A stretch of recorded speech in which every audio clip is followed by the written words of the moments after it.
Good evening, everyone. My client's name is Clint Bowling. He's a grandson of Irie and Bass.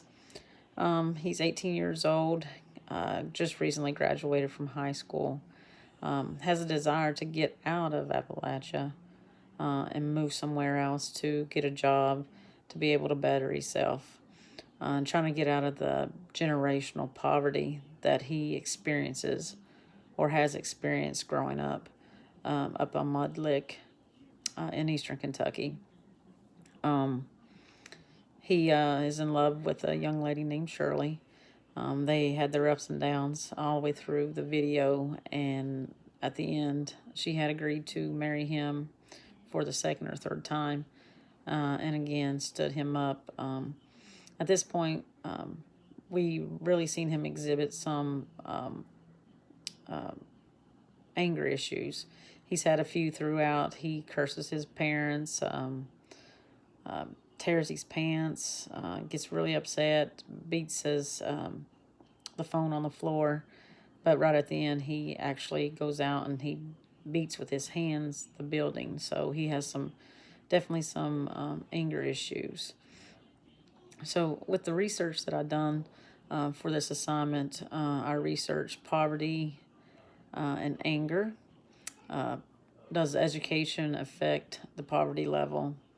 Um, the roles that government agencies play in poverty, as well as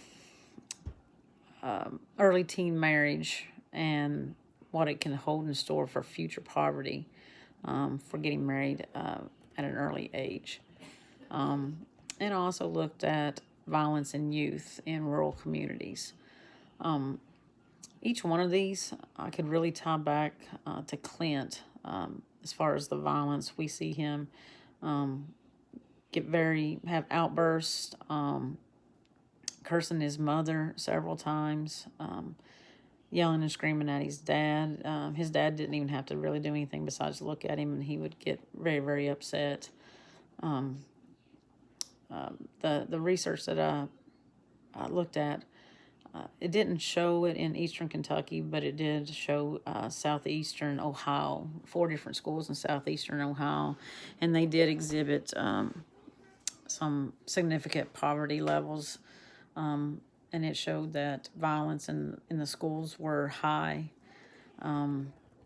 that disassociation with people, and even damaging property that didn't even belong to them.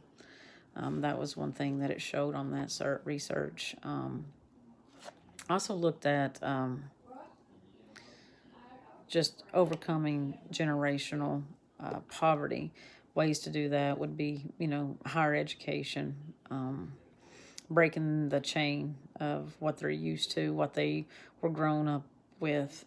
That, like in the documentary, they draw a check, but they supplement by going out and picking ginseng, moss off the hillside.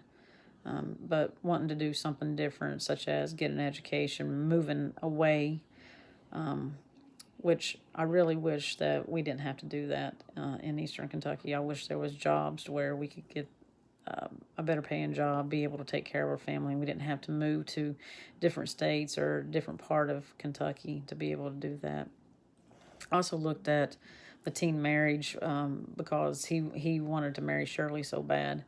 But when we looked at that, the data that I looked at focused mainly on females and the poverty level. But I can tie this to Clint because of the fact that they were so young. If they got married, Shirley more than likely would have probably quit going to school. Her desire to be a nurse, she probably wouldn't have met that. And then if they brought children into the world, then we're looking at even possibly a higher poverty level. He would probably fall back on doing anything and everything that he could to get money.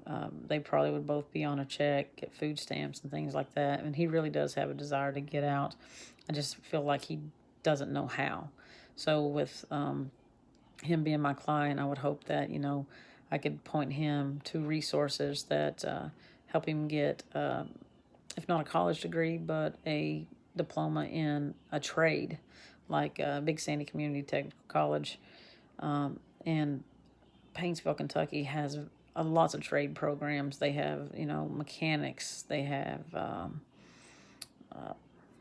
can't think of everything they have right offhand. I know they have welding and things like that, just to be able to get a trade to where he can find a better job and not have to rely on the government, or even picking ginseng to make some money for his family.